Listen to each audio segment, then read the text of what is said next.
इस लेक्चर में हम यह भी देखेंगे मेरे बच्चों कि ये जो सब्स्टिट्यूशन रिएक्शन है जो अल्काइल हैलाइड तो शो करता है, लेकिन aryl halide nucleophilic substitution reaction show नहीं करता। Nucleophilic substitution reaction in aryl halide, aryl halide, aryl halide कहे तो मेरे बच्चों इस बेंजीन रिंग में कोई भी हैलाइड मान लो कि Cl लगा हुआ है, यानी क्लोरोबेंजीन में न्यूक्लियोफिलिक सब्स्टिट्यूशन के बारे में हम लोग सोचते हैं।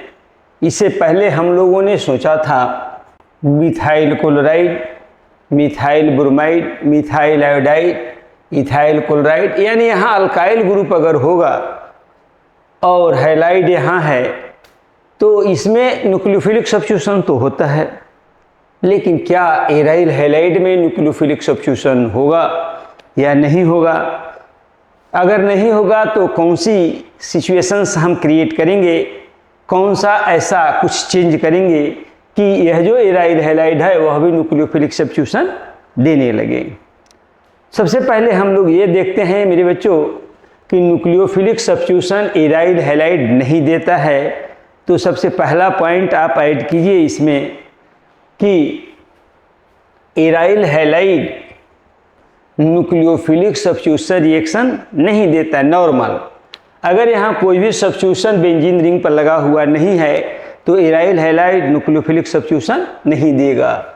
तो नोट में कर लीजिए, क्या करेंगे कि aryl halide, aryl halide does not show, aryl halide does not show nucleophilic substitution reaction. क्यों नहीं शो करता है ये समझा जाए। सबसे पहले तो पहला पॉइंट है ये मेरे बच्चों कि क्यों नहीं शो करता है कि इस एराइल हैलाइड में रिजोनेंस होगा। रिजोनेंस के कारण यह जो सिंगल बॉन्ड देख रहे हैं वहाँ एक्चुअल में सिंगल बॉन्ड नहीं रहता है, उसमें कुछ पार्शियल डबल बॉन्ड आने लगता है। जैसे ही पार्शियल डबल बॉन्ड आएगा इसमें बॉन्ड लेंथ डिक्रीज कर जाएगा, बॉन्ड लेंथ डिक्रीज कर जाएगा, उसको तोड़ने के लिए बहुत ज़्यादा एनर्जी लगेगी, एक ये भी कारण है। तो पहला point, in aryl halide resonance occurs and due to this resonance double bond character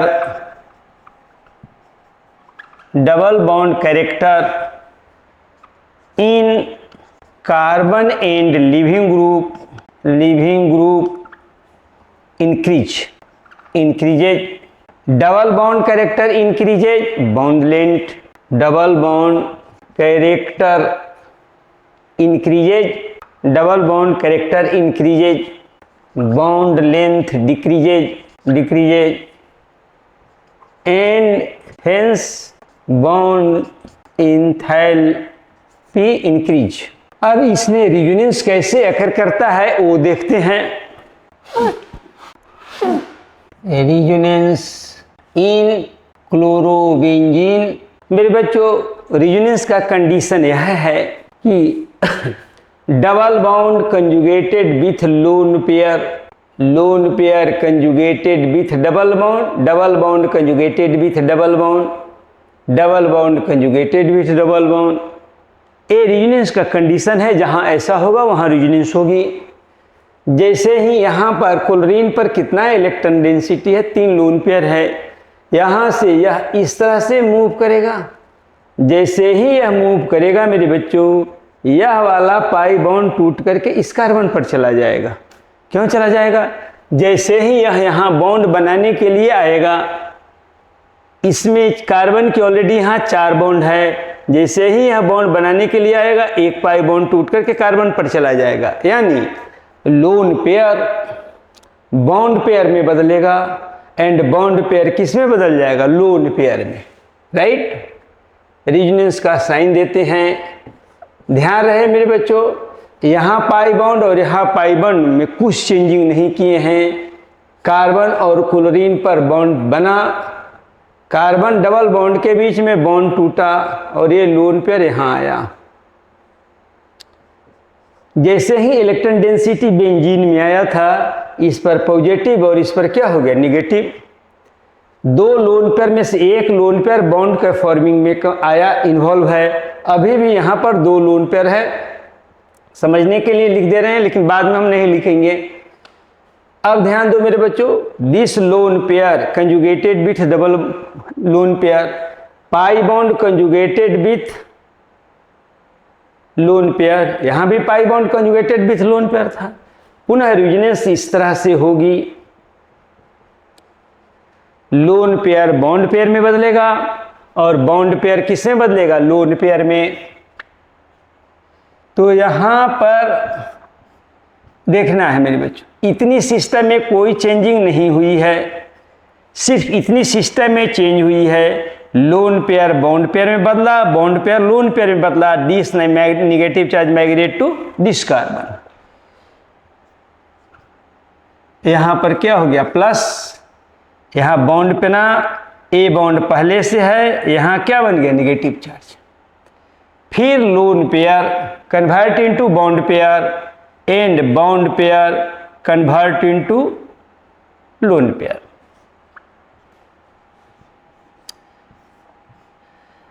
double bond में कोई चेंजिंग नहीं किए हैं, सिर्फ यहां पर लोन पेयर, यहां पाई बॉन्ड बना, यहां पाई बॉन्ड टूटा, दिस लोन पेयर माइग्रेट होकर के यहां चला आया। यहां बॉन्ड बना, यहां क्या हो गया? लोन पेयर, यहां अभी भी पॉजिटिव चार्ज है। अब फिर this lone pair conjugated with this pi bond, अब यहां पर पुनः रेजोनेंस होगी।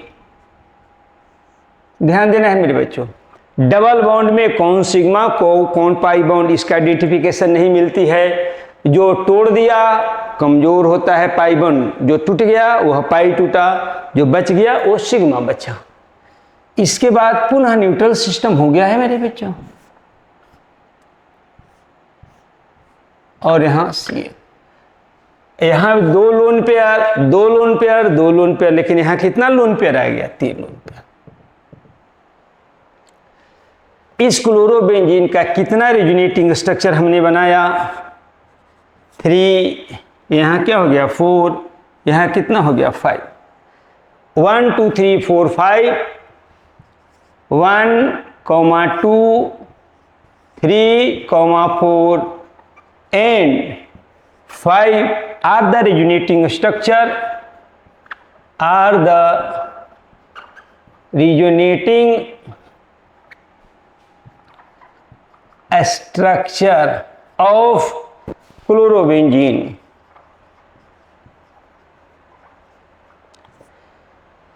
क्लोरोबेंजीन इसमें से कोई स्ट्रक्चर नहीं है मेरे बच्चों। जो स्ट्रक्चर है उसको कहते हैं रेजोनेंस हाइब्रिड स्ट्रक्चर, जो इस तरह से लिखा जाएगा, रेजोनेंस हाइब्रिड स्ट्रक्चर। इसको शॉर्ट में RHS भी कहते हैं। ध्यान रखिएगा मेरे बच्चों, जब रेजोनेंस होगी उसमें सिग्मा बॉन्ड की बॉन्ड फॉर्मिंग बॉन्ड ब्रेकिंग नहीं होगी, सिर्फ पाई बॉन्ड टूटेगा, पाई बॉन्ड फॉर्म करेगा। यानी जो सिग्मा बॉन्ड हो गया, एक सिग्मा बॉन्ड यहां भी था, कौन था? ACl है। अब देखिए, जहां जहां बॉन्ड फॉर्म कर रहा है, जहां जहां बॉन्ड ब्रेक कर रहा है, उन सारों जगहों पर ब्रोकन बॉन्ड लगा दिए इस तरह से। ब्रोकन बॉन्ड रेजोनेंस का में इसी तरह करते थे। अब मेरे बच्चों, जहां पर जो चार्ज है, देखिए यहां न्यूट्रल है, क्लोरीन पर पॉजिटिव पॉजिटिव पॉजिटिव, तो यहाँ फुल जहाँ पर प्लस है वहाँ पर डेल प्लस दीजिए। देखिएगा मेरे बच्चों, ए पोजीशन ऑर्थो है, इस पर डेल माइनस, पैरा पर कोई चार्ज मूव नहीं किया, फिर मेटा पर, ऑर्थो पर निगेटिव, पैरा पर कुछ नहीं, मेटा पर कुछ नहीं, पैरा पर फिर निगेटिव, पुनः यह मेटा है, यहाँ पर नहीं, फिर कहाँ आया, ऑर्थो पर, यानी ऑर्थो और पैरा पर निगेटिवली चार्ज हुआ, मेटा पर कोई चार्ज नहीं आया मेरे बच्चों। तो यही हो गया हमारा रेजोनेंस हैवराइड स्ट्रक्चर। अब बताइए, यहाँ जैसे ही रेजोनेंस हुआ, क्लोरीन का लोन पेयर जब बेंजीन सिक में मूव करने लगा, यहाँ दो चीज़ें हुई, कार्बन और क्लोरीन के बीच में डबल बॉन्ड आया, और दूसरी बात है कि इसका ऑर्थो पोजीशन और पैरा पोजीशन निगेटिवली चार्ज हो गया, निगेटिवली चार्ज हो गया। जब न्यूक्लियोफिलिक सब्स्टिट्यूशन होगा तो यही वाला यह बॉन्ड मेरे बच्चों टूटता है, और जब यहाँ डबल बॉन्ड कैरेक्टर होने के कारण यह बॉन्ड स्ट्रॉन्ग हो गया, बॉन्ड लेंथ छोटा हुआ। जैसे ही बॉन्ड लेंथ छोटा हुआ, बॉन्ड एनर्जी बढ़ गई और इसको टूटने की टेंडेंसी क्या स्लो हो गई, कम हो गई। एक ये भी कारण है कि क्लोरोबेंजीन, जिसको इन जनरल में एराइल हैलाइड कहते हैं, यह न्यूक्लियोसब्स्टिट्यूशन नहीं करता है। पहला,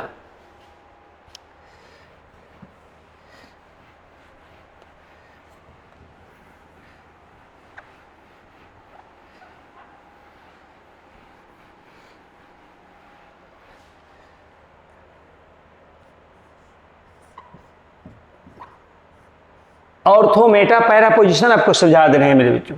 अगर कोई बेंजीन, अगर कोई ग्रुप लगा हुआ है, चाहे कोई भी ग्रुप हो, यह वाला पोजीशन को ऑर्थो कहते हैं, ऑर्थो। ये वाला भी पोजीशन, जस्ट बगल वाला पोजीशन ऑर्थो हो गया, यह वाला पोजीशन क्या हो गया, मेटा, स्मॉल एम से लिखते हैं। यह भी पोजीशन क्या हो गया मेरे बच्चों, मेटा, और यह पोजीशन हो गया पैरा, और इसको लिख दिए।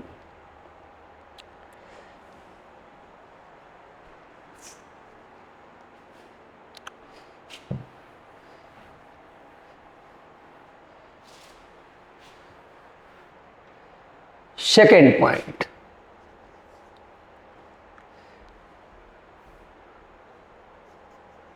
यहां पर अल्काइल क्लोराइड में यहां सब्स्टिट्यूशन होता है, इस कार्बन की हाइब्रिडाइजेशन sp3,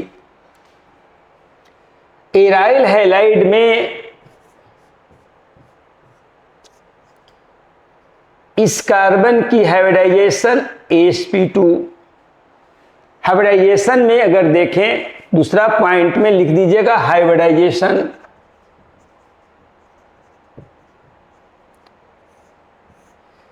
हाइब्रिडाइजेशन के अकॉर्डिंगली भी अगर देखें हमारे बच्चों, तो sp3 और कार्बन लिविंग ये जो बॉन्ड है वह sp3 कार्बन क्लोरीन से बना हुआ है, यहाँ sp2 कार्बन क्लोरीन से बना हुआ है।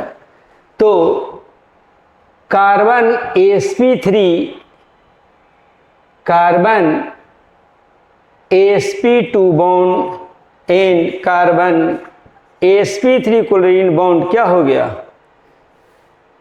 छोटा हो गया। बॉन्ड लेंथ क्या हो गया, sp3 का, sp2 का छोटा हो गया। बॉन्ड लेंथ क्या हो गया, डिक्रीज किया। तो बॉन्ड एनर्जी क्या हो गया मेरे बच्चों, bond energy increase. Bond length small, bond length small किसके रिस्पेक्ट में, अल्काइल क्लोराइड के रिस्पेक्ट में। बॉन्ड लेंथ अगर यहां पर डिक्रीज हुआ तो bond energy increase.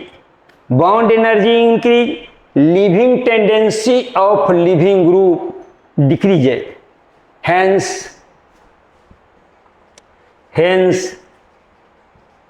living tendency of living group decreases,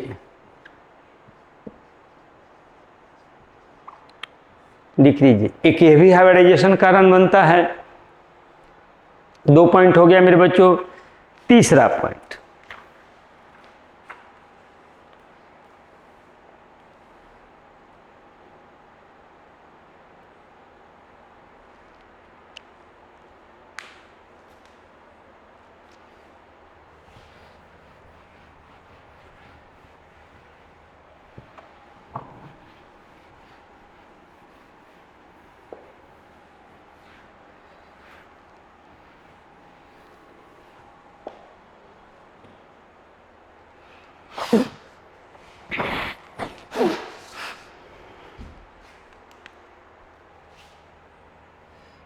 third point,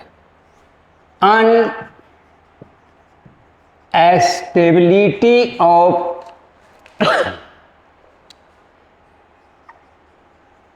carbocation.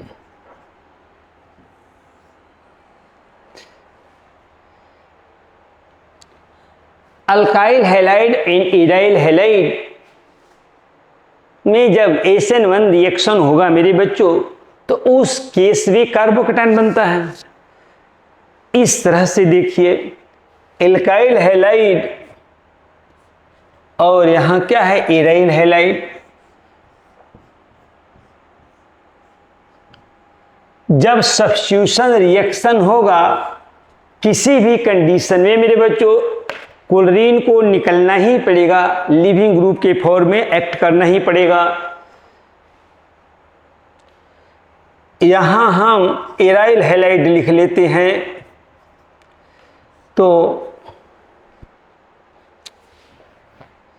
जैसे ही यहां निकला Cl लिविंग ग्रुप के फॉर्म में निकल गया, और R जो कि इंटरमीडिएट बनता है कार्बोकेटायन इंटरमीडिएट बनेगा। रिएक्शन कितना फास्ट होगा आगे, यह इस बात पर डिपेंड करता है कि इस कार्बोकेटायन इंटरमीडिएट की स्टेबिलिटी कितना है। जितना स्टेबिलिटी रहेगा मेरे बच्चों, उतना ही रिएक्शन तेजी से फास्ट करेगा। अगर इस कार्बोकेटायन की स्टेबिलिटी बहुत कम है, नहीं फॉर्म हो रहा है, रिएक्शन आगे बढ़ने नहीं देगा। मान लो यहाँ पर यह क्लोरीन या हाइड्रोजन, क्लोरीन, फ्लोरीन, ब्रोमीन, यहाँ यह कार्बन कौन सा कार्बन है, sp2 कार्बन से बना हुआ बॉन्ड है। यह मान लो कि टूट जाता है तो Cl माइनस के फॉर्म में लीव कर गया, और यहाँ पर बन गया कार्बोकेटायन। इस कार्बोकेटायन जो कि नाम है इसका फिनाइल कार्बोकेटायन, फिनाइल इस ग्रुप का नाम है फिनाइल ग्रुप, तो हो गया फिनाइल कार्बोकेटायन। या फिनाइल कार्बोकेटायन इतना अनस्टेबल होता है कि does not form. Phenyl carbocation अगर यह बन ही नहीं पा रहा है तो रिएक्शन आगे प्रोसीड्स कैसे होगा? Due to unstability of this phenyl carbocation D does not form.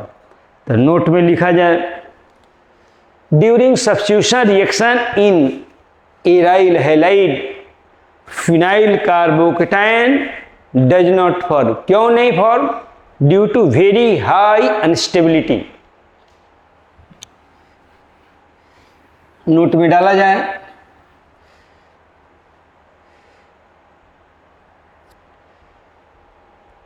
Due to very high unstability of unstability of phenyl carbocation phenyl carbocation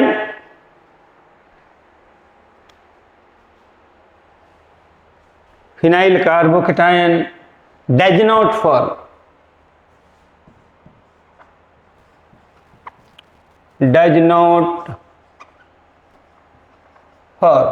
phenyl carbocation does not form.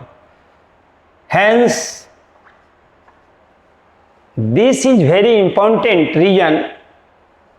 Hence, this is very important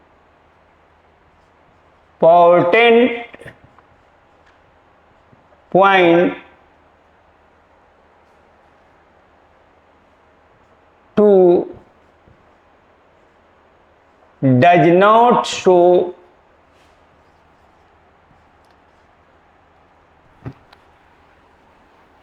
does not show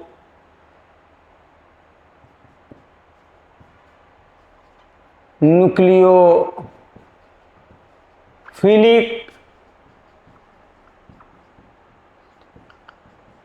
substitution reaction.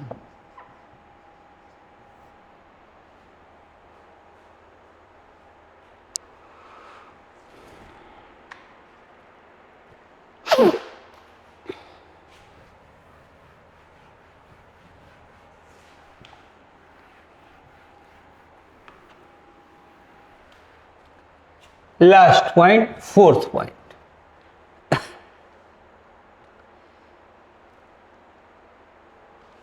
जब alkyl halide और जब इराइल halide में जब न्यूक्लियोफाइलिक substitution होता है तो देखिए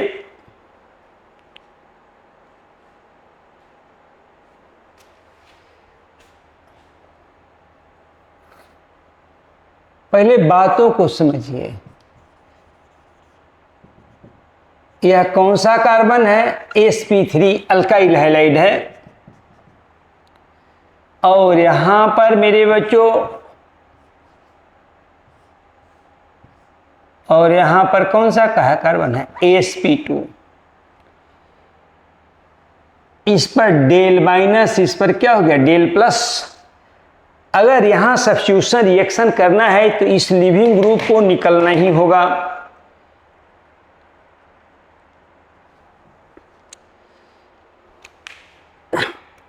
ध्यान दीजिएगा, यह वाला बड़ा होल लोब हाइब्राइड लोब है, छोटा वाला ये लोब है। बड़े वाले लोब से क्लोरीन हेल्ड है और छोटे वाला जो एंटी बॉन्डिंग ऑर्बिटल है वो यहाँ फ्री है। यहीं से हमारा न्यूक्लियोफाइल इसी में इलेक्ट्रॉन डालता है, इसी में इलेक्ट्रॉन डालता है। देखिए इस साइड लेफ्ट साइड से हमारा इधर ओपनिंग पूरा है।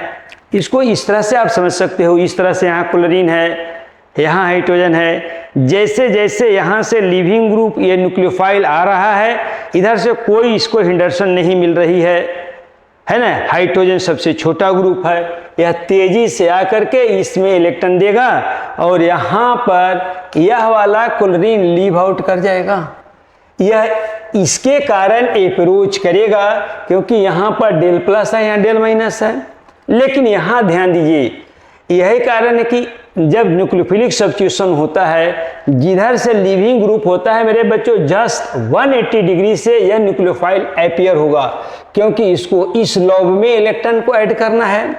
सेम उसी तरह से यह वाला में इस तरह से ऑर्बिटल हेल्डेड रहता है। यानी अगर एराइल हैलाइड में न्यूक्लियोफिलिक सब्स्टिट्यूशन करना है मेरे बच्चों, तो इस न्यूक्लियोफाइल को इस डायरेक्शन में आना होगा। तीनों को, यह कार्बन, क्लोरीन और न्यूक्लियोफाइल की एक दिशा में आना होगा। आप देख रहे हो मेरे बच्चों कि इस एराइल ग्रुप पर बेंजीन के पास इलेक्ट्रॉन डेंसिटी बहुत हाई है और न्यूक्लियोफाइल पर भी इलेक्ट्रॉन डेंसिटी हाई है। और साथ साथ में ये जो सिग्मा इलेक्ट्रॉन देख रहे हो मेरे बच्चों, इस सिग्मा इलेक्ट्रॉन के इस इलेक्ट्रॉनिक रिपल्सन को यह भेद नहीं पाता है, यह पेनिट्रेट नहीं कर पाता है। यहाँ न्यूक्लियोफाइल तो ऐड हो गया, डेल माइनस डेल प्लस का ना अट्रैक्ट हो गया, रिएक्शन हो गया। लेकिन यह न्यूक्लियोफाइल जब चलता है तो इसका sigma electron cloud as well as pi electrons cloud इस कार्बन के इस साइट पर पहुंचने नहीं देता है। अट्रैक्ट नहीं होगा बल्कि रिपेल करके भगा दिया जाएगा। जिस कारण इस इलेक्ट्रॉन डेंसिटी के कारण जो बेंजीन रिंग पर है वह न्यूक्लियोफाइल इस पर अटैक नहीं कर पाता है बल्कि रिपेल कर जाता है। तो फोर्थ पॉइंट मेरे बच्चों क्या लिखोगे कि एराइल हैलाइड में इलेक्ट्रॉन डेंसिटी के कारण, कौन सा electron density? Pi electron density और सिग्मा इलेक्ट्रॉन डेंसिटी के कारण न्यूक्लियोफाइल हमारा अट्रैक्ट नहीं होता है बल्कि रिपेल कर देता है। तो उसमें लिख लो due to, fourth point, due to very high electron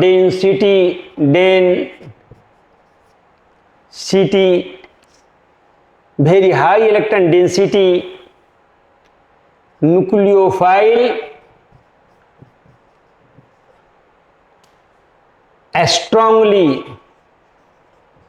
strongly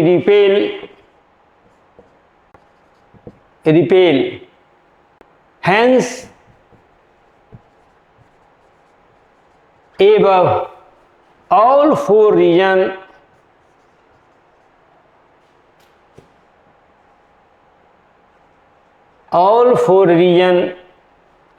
aryl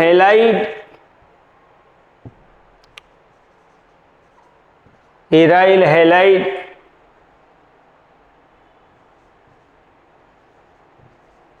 does not show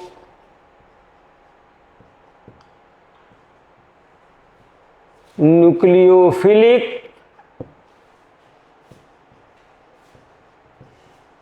substitution reaction. ये 4 पॉइंट थे मेरे बच्चों जिसके कारण न्यूक्लियोफिलिक सब्स्टिट्यूशन रिएक्शन शो नहीं करता है। इसके जस्ट बाद हम लोग देखेंगे मेरे बच्चों कि कैसे यह न्यूक्लियोफिलिक सब्स्टिट्यूशन शो करता है। एराइल हैलाइड यानी क्लोरोबेंजीन को हम यहां समझ रहे हैं, एक ऐसी सिचुएशन ला देते हैं जब हमारा एराइल हैलाइड भी न्यूक्लियोफिलिक सब्स्टिट्यूशन देने लगता है। कैसे? नोट में इसको लिखिए, note, if electron with when electron withdrawing group attached to aryl halide electron withdrawing group कहें तो कौन सा ग्रुप? जैसे आपके बुक में नाइट्रो है, CN भी हो सकता है। देन न्यूक्लियोफिलिक सब्स्टिट्यूशन रिएक्शन आसान हो जाता है। Then electrophilic substitution reaction max easy. कैसे? एक अल्काइल ग्रुप अगर लगाएंगे तो रिएक्शन आसान होगा। Ortho alkyl halide, if electron withdrawing group attach to alkyl group, कुछ और ऐड करो मेरे बच्चों, at ortho and para position, at ortho and para position, not meta position. Meta पर नहीं काम करेगा, कहाँ काम करेगा? सिर्फ ऑर्थो और पैरा पर। तब इलेक्ट्रोफिलिक सब्स्टिट्यूशन इजी हो जाएगा, आसान हो जाएगा। कैसे? देखते हैं। ऑर्थो पर पहले लगाकर आपको समझाते हैं, तब फिर पैरा पर लगा कर समझाएंगे। यहाँ पर Cl, यहाँ पर मेरे बच्चों यहाँ इस तरह से हो। क्लोरीन के रिस्पेक्ट में कहाँ हमने नाइट्रो ग्रुप लगा दी? ऑर्थो पोजीशन पर। ध्यान रखिए, ortho position -R-I effect show करता है, यानी रेजोनेंस से भी इलेक्ट्रॉन को विड्रॉ करेगा, इंडक्टिव इफेक्ट से भी ड्रॉ करेगा। कैसे ड्रॉ करेगा? ये देखिए, इसके पास नाइट्रोजन पर प्लस है, इन दोनों की इलेक्ट्रोनिगेटिविटी है, इसकी सेल्फ इलेक्ट्रोनिगेटिविटी है। यह पाई बॉन्ड को मेरे बच्चों इस तरह से ब्रेक कर देगा और यह वाला पाई बॉन्ड टूट करके कहाँ चला गया? देखिएगा, खींच लिया इलेक्ट्रॉन। उस समय क्या होगा मेरे बच्चों? यहां पर Cl और यहां पर हो गया क्या? Plus charge. यहां नाइट्रो ग्रुप पर क्या हो गया? निगेटिव। इस नाइट्रो ग्रुप पर निगेटिव, पॉजिटिव। नाइट्रोजन जब 4 बॉन्ड बनाता है तो उस पर पॉजिटिव चार्ज आएगा। अब देखो मेरे बच्चों, यहीं पर न्यूक्लियोफाइल आता है जिस कार्बन पर लिविंग ग्रुप है मेरे बच्चों, उस कार्बन पर क्या है, पॉजिटिव चार्ज आ गया। अब न्यूक्लियोफाइल को इस डायरेक्शन में नहीं जाना पड़ेगा, अब न्यूक्लियोफाइल ऊपर से ऊपर इस पर जो पॉजिटिव चार्ज है आ जाएगा, और यहाँ पर इलेक्ट्रॉन डिफिशिएंट कार्बन हो गया, ऊपर से इस तरह से अटैक कर गया। अटैक करने के बाद क्या होगा मेरे बच्चों, यहाँ देखो, यहीं पर Cl हुआ, यहीं पर OH आ गया, यहाँ पर क्या हो गया, यहाँ पर निगेटिव, यहाँ पर निगेटिव, नाइट्रोजन पर ऑलरेडी पॉजिटिव था। जब यहां से यहां आए, आप देख रहे हैं मेरे बच्चों कि बेंजीन की एरोमेटिसिटी ब्रेक है। यहां पर जब OH इस पर अटैक कर गया, तब बेंजीन अपनी एरोमेटिसिटी गेन करेगा। पुनः यह इलेक्ट्रॉन इस तरह से एरोमेटिसिटी गेन करने के लिए मूव करेगा। जैसे ही यह पाई बॉन्ड टूट करके यहाँ शिफ्ट होने लगेगा पाई बॉन्ड बनाने के लिए, क्लोरीन गुड लिविंग ग्रुप है OH के रिस्पेक्ट में, और यहीं से Cl हमारा क्या हो गया, बाहर हो गया। और यहीं पर देखिए इस Cl की जगह पर OH सब्स्टिट्यूट हो गया, और यहीं पर सब्स्टिट्यूशन दे दिया। तो नाइट्रो ग्रुप ऑर्थो पर अगर प्लेस्ड हुआ है तो सब्स्टिट्यूशन उसके रिस्पेक्ट में काफ़ी आसान हो गया। क्यों? क्योंकि यह रिजोनेंस के कारण यहाँ पर पॉजिटिव चार्ज क्रिएट करेगा। देखेंगे कि पैरा पर भी जब नाइट्रो ग्रुप लगाएंगे तो यहाँ लिविंग ग्रुप पर पॉजिटिव चार्ज क्रिएट कर, लेकिन मेटा पर लगा के देखेंगे तो यहाँ पर यह मेटा वाला नाइट्रो इस पर पॉजिटिव चार्ज क्रिएट करने में सक्षम नहीं होता। अब देखिए ये आपका सब्स्टिट्यूट हो गया। सिमिलर वे में मेरे बच्चों पैरा पोजीशन पर हम देखते हैं, यही Cl यहाँ क्या है N, यहाँ जब मेरे उसी तरह से जिस तरह से यहाँ रिजोनेंस हुआ था उसी तरह से यहाँ अगर रिजोनेंस हुआ, क्या होगा मेरे बच्चों रिजोनेंस में, यहाँ पाई बॉन्ड फॉर्म हुआ, the two pi bond breaks, a single pi bond form, यहां पर भी निगेटिव हुआ, इस कार्बन पर पॉजिटिव, पॉजिटिव चार्ज हो गया। पुनः एक बार यह रिजोनेंस करेगा इस तरह से, कोई चेंजिंग नहीं होगी, सिर्फ यहां पर सिंगल बॉन्ड बनेगा, यहां पर डबल बॉन्ड बनेगा, पॉजिटिव चार्ज माइग्रेट करके पुनः यहां आ जाएगा, जो इस तरह का सिस्टम था। जहां क्लोरीन जो कि लिविंग ग्रुप बनेगा मेरे बच्चों, यहां पर पॉजिटिव आ गया। अभी क्या चेंज हो गया, यहां चेंज कुछ नहीं हुआ, यहां चेंज कुछ नहीं हुआ, यहां पर न्यू पाई बॉन्ड फॉर्म हुआ, और यहां पर क्या हो गया पॉजिटिव चार्ज। अब यहीं पर मेरे बच्चों क्या करेगा, OH अटैक करेगा, पॉजिटिव चार्ज यहां क्रिएट कर गया, यहां पर पॉजिटिव चार्ज कैसे क्रिएट हो गया, अटैक कर गया, पॉजिटिव चार्ज क्रिएट होने के कारण न्यूक्लियोफाइल। अब यहीं पर मेरे बच्चों यहां पर Cl, यहां पर क्या हो गया OH, और सॉरी ऑक्सीजन, यहां पर निगेटिव, यहां पर पॉजिटिव, यहां बेंजीन का एरोमेटिसिटी लूज हो गया मेरे बच्चों। अब पुनः एक बार यह रिजोनेंस करेगा इस तरह से, इस तरह से बेंजीन अपनी एरोमेटिसिटी गेन करने के लिए इस तरह से, OH नहीं Cl हमारा गुड लिविंग ग्रुप है, यह भाग गया। भागने के बाद क्या हुआ था मेरे बच्चों, यहां Cl लीव आउट कर गया, अब बाकी सिस्टम उसी तरह से सब्स्टिट्यूट हो गया। अब यहां क्या हो गया NO2, यहां पर हो गया OH। अब दिस वाले ग्रुप में देखिए तो OH पहुंच गया, सब्स्टिट्यूशन सकस। तो अगर इराइल हैलाइड में ऑर्थो और एंड दोनों पर भी हो सकता है, एक एक पर भी हो सकता है। अल्काइल ग्रुप अगर आप लिस्ट करते हो तो उस कंडीशन में न्यूक्लियोफिलिक सब्स्टिट्यूशन आसान हो जाता है, एक पर करोगे आसान होगा, ऑर्थो पैरा में 2 पोजीशन पर करोगे और आसान होगा, तीसरा पर करोगे एकदम आसान हो जाएगा। तो ठीक है मेरे बच्चों, अब हम मेटा पोजीशन पर लगा के देखते हैं। अगर ये नाइट्रो ग्रुप मेटा पोजीशन पर लगाओगे, यहाँ जो पॉजिटिव चार्ज आया है मेटा पर लिविंग ग्रुप वाले साइड पर आएगा ही नहीं। अगर लिविंग ग्रुप वाले साइड पर अगर नहीं आता है तो अटैक यहाँ पर वह OH कैसे करेगा। तो देखते हैं, मेटा पोजीशन वाला देखते हैं। If electron withdrawing group attached at meta position, वहां पर सब्स्टिट्यूशन नहीं होगा। कहाँ होगा, सिर्फ ऑर्थो पर और पैरा पर। If electron withdrawing group just like nitro group cyano group attached at meta position, nucleophilic substitution not favourable condition. क्यों नहीं होता वो देख लेते हैं। तो यहां क्या कर दिया, इस क्लोरीन के रिस्पेक्ट में यह वाला पोजीशन कौन सा पोजीशन है मेरे बच्चों, मेटा पोजीशन। रेजोनेंस कराते हैं, ड्यू टू रेजोनेंस हुआ, यहां पर पॉजिटिव चार्ज आ गया।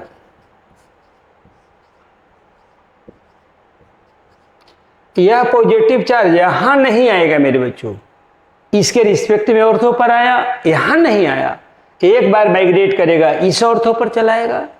तो यहां पर देखिए, यहां पर अगर माइग्रेट करेगा positive charge, double bond conjugated with positive charge, तो चार्ज रेजोनेंस में एक एक करके मूव करता है, एक एक अल्टरनेट पोजीशन पर। यहां के बाद यहां नहीं, यहां आ जाएगा। यानी यहां पर जहां पर लिविंग ग्रुप हमारा है, जहां पर Cl है, वहां पर वो चार्ज नहीं आएगा। यहां पर चार्ज आता, वो OH अटैक करता, इसके बाद वो निकल जाता Cl। अब देखो यहां पर है ACl पॉजिटिव चार्ज, और यहां पर नहीं आएगा। लिविंग ग्रुप मेरे बच्चों यहां पर है, तो यहां पर रहेगा पॉजिटिव चार्ज, तब अटैक करके Cl को लीव आउट करेगा। यहां अगर है तो यहां पर लीव आउट करेगा, जब एरोमेटिसिटी होगा तो पुनः यहीं पर निकल जाएगा, यही निकल जाएगा, इस पर नहीं निकल पाएगा। इसीलिए मेटा पर कोई इलेक्ट्रॉन विथड्रॉइंग ग्रुप है तो यह रिएक्शन आसान नहीं होगा। अब यहां पर देख लेते हैं कि एक ग्रुप लगाने से दो ग्रुप, जैसे जैसे ऑर्थो और मेटा पोजीशन पर नंबर्स ऑफ नाइट्रो ग्रुप या इलेक्ट्रॉन विथड्रॉइंग ग्रुप ज्यादा लगाते जाएंगे, रिएक्शन 2G होता जाएगा। मेरे बच्चों, अब अल्काइल ग्रुप हम लगाते हैं एक क्लोरोबेंजीन पर, एक पर पहले तो नहीं लगाएंगे, फिर एक पर, फिर दो पर, फिर तीन पर, फिर चार पर। यहाँ H+ देगा रिएक्शन में बच्चों, क्योंकि OH आएगा वह एसिडिक हो जाता है। यहाँ मीडियम बेसिक है, ये एसिडिक होगा, ये रिएक्शन करके सॉल्ट बना देगा। H+ लोगे तो वहाँ आ जाएगा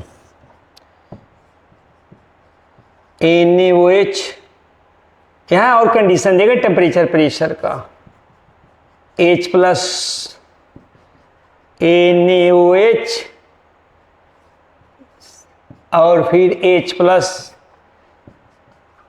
यहाँ NaOH और H+। इसमें लगभग मेरे बच्चों जो NCERT का डाटा ही जस्ट हूबहू हम ले रहे हैं, 623 केल्विन, लगभग 400 डिग्री, 450 डिग्री सेंटीग्रेड और 300 डिग्री सेंटीग्रेड रहेगा। यहाँ रहेगा नॉर्मल प्रेशर और लगभग